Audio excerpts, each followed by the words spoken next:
तो मैंने इस अमल को करने के लिए पूरा साल इंतजार किया था। यानी कि मुझे जब बुजुर्गों से अता हुआ तो तकरीबन रबीउस्सानी या जमादुल अव्वल का महीना चल रहा था, तो उन्होंने बताया कि बेटा आपने इस अमल को सिर्फ मुहर्रम के पहले जुम्मे में करना है। ठीक है जी। तो मैंने उनसे अर्ज किया कि हजूर वाला, इसको मैंने मुहर्रम के पहले जुम्मे करना है। चांद का, इस्लामी साल का जो नया चांद होता है, पहले चांद नजर आते जो पहला जुम्मा है। हजूर उसकी वजह क्या है? तो फरमाने लगे कि अगर आप 40 चिल्ले भी इस अमल के कर लो ना मुख्तलिफ तरकीबात के साथ, तो इस अमल की पावर और ताकत और रूहानियत ज्यादा है। ये अमल ईशा की नमाज के बाद है। मुझे 2 अमल मिले थे, एक मगरिब की नमाज के बाद और एक ईशा के बाद।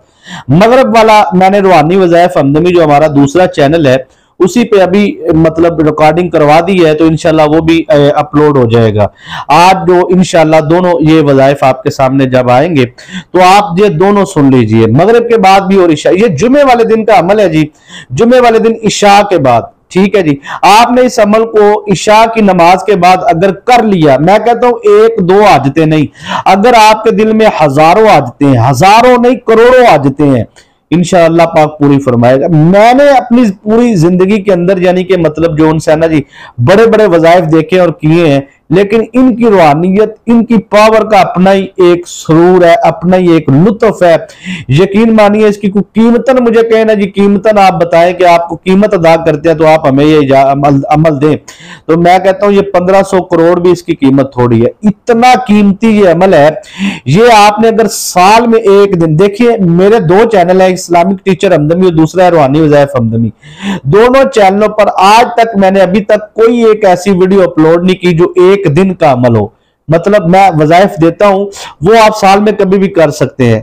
ठीक है जी। लेकिन ये जो मैं आपको अमल दे रहा हूं ये चांद के पहले जुमे का अमल है। देखिए आप इसको पूरा साल जब भी करेंगे आपको फैज तो मिलेगा, लेकिन इसका एक दिन है, वो है चांद का पहला, इस्लामी चांद के पहले जो मुहर्रम है उसका पहला जुमा। अगर आपने इस अमल को बताएगा, देखिए एहतियात तमाम समझनी है, आपने तरीका मुकम्मल समझना है। अगर आपने मुकम्मल तरीका समझकर अमल को कर लिया तो पूरा साल आपको रूहानियत का इतना सुरूर मिलेगा, इतना मजा आएगा आपको जिंदगी के अंदर। देखिए आपकी जिंदगी में कोई मुश्किल नहीं आएगी, आजमाइश नहीं आएगी, परेशानी अगर आ गई तो इंशाल्लाह उसका हल भी अल्लाह पाक दस्ते गैब से फौरी आपको भेजेगा।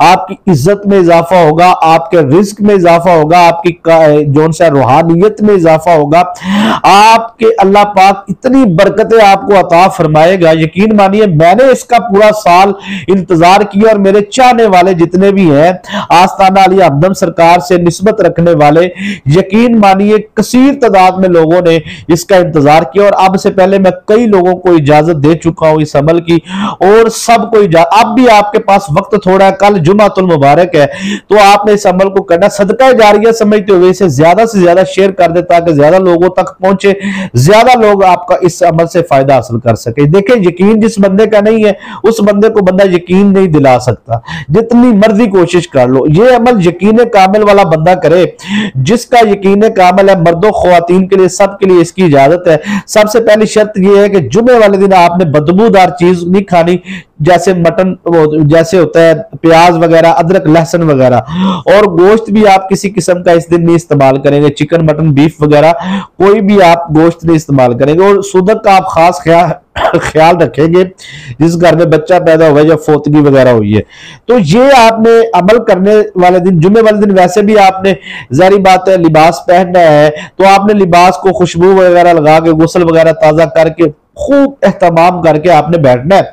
देखिए आपने अपनी तौफीक के मुताबिक, मैं ये नहीं कहता कि आपने इतना पकाना है, मैं कहता हूं अपनी तौफीक के मुताबिक आपने थोड़ी सी जो है वो खाना तैयार कर लेना है। ठीक है जी।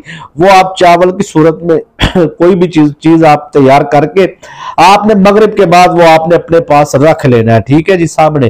और रखने के बाद आपने इस अमल को करना। देखिए गर्दिश अय्याम जो कहते हैं ना जी, यकीन करिए, यकीन मानिए कि आपके वो जवाल के दिन जो आपने देखे हैं, आप देखेंगे वो ऐसे हवा हो जाएंगे, आपकी जिंदगी में एक इनकलाबी बदलाव आएगा अचानक, जिसे कहते हैं ना जी, वो ये मकरूज अफराद के लिए तो तोहफा है। इंशाल्लाह आप जुमे वाले दिन कर ले इस अमल को। पूरे साल में जब भी कभी कोई परेशानी आए, सिर्फ एक मरतबा आपने इस अमल को करना है। मैं कहता हूं 40 चिल्ले भी अगर आप कर लेते हैं ना जी, तो बुजुर्ग फरमाते हैं कि 40 जिलों से भी ज्यादा इस अमल की पावर है, इस अमल की ताकत है।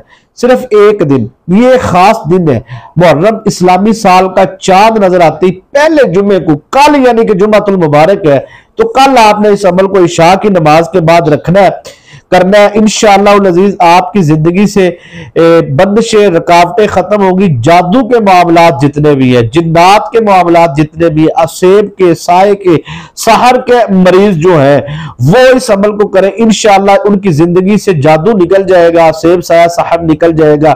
जो मकरूज अफराद है उनकी जिंदगी से कर्ज से उनको निजात मिलेगी। जो बेरोजगार अफराद है अल्लाह पाक उनको रोजगार देगा। औलाद से जो महरूम है इंशाअल्लाह इस अमल को आप करें, पानी पर दम करके पी ले, इंशाअल्लाह अल्लाह के फजल से अल्लाह पाक आपको औलाद नरीना की नेमत से भी जरूर नवाजेगा। और अगर आपके ऊपर आपको लगता है कि आपकी औलाद नाफरमान है, आपको लगता है हमारे घर क्या जो माहौल है वो बिल्कुल खराब हो चुका है, तो यकीन मानिएगा कि आपने सिर्फ और सिर्फ इस अमल को करना है जुमे वाले दिन जो से इशा की नमाज के बाद। तो इंशाअल्लाह अज़ीज आपको मशरक की तरफ से, मगरब की तरफ से, शमाल की तरफ से, जुनूब की तरफ से, हर तरफ से आने वाली आजमाइश, परेशानी, रकावट को ये इसके इस अमल के मुवक्कलात जो है वो रोकेंगे। आपको महसूस होगा कि वाकईतन यार मैंने कोई ऐसा अमल किया है जिस अमल से कहते हैं मेरी कोई नेकी काम आ गई। वो ये एक लफ्ज बोला जाता है, अचानक कोई परेशानी है तो बंदा उससे बच जाता है।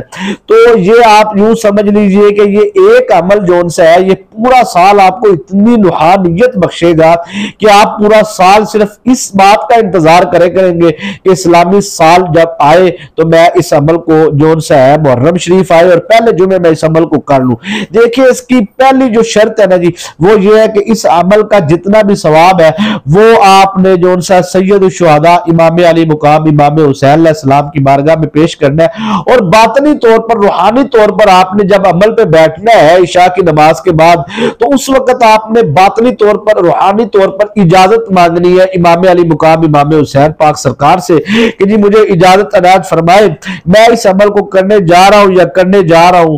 तो इंशाअल्लाह अज़ीज आप इस अमल को उसके बाद शुरू कर लें, जुबान से इकरार करें आप किस मकसद के लिए करने जा रहे हैं। अमल को करने से पहले उब्बे तौफीक अगर आप सदका दे दें, अमल करने के बाद दे दें, जब भी आप, लेकिन थोड़ा बहुत उब्बे तौफीक आपने सदका जरूर लाजमी दे देना है। जो पका के सामने रखा है वो आप बच्चों को खिला दे, घर वालों को खिला दे, कोई मसला नहीं है। वो खाना जो आपने घर में स्पेशल पकाने की भी जरूरत नहीं है, जो घर में तैयार है वो ही सामने रख ले, कोई मसला नहीं है। इसका सवाब जो उनसे नहीं वो आपने इमाम अली मुकाम इमाम हुसैन अलैहिस्सलाम की बारगाह में पेश करना है। तो याद रखिएगा एक चीज आपने ज़हन में रखनी है, अक्सर लोगों ने तावीज़ात अपने गले में डाले होते हैं, ठीक है जी, वो तावीज़ात इस अमल को करने से पहले लाजमी उतार ले। और इस दिन आपने कोई और किसी किस्म का वजीफा नहीं करना, कोई अमल नहीं करना।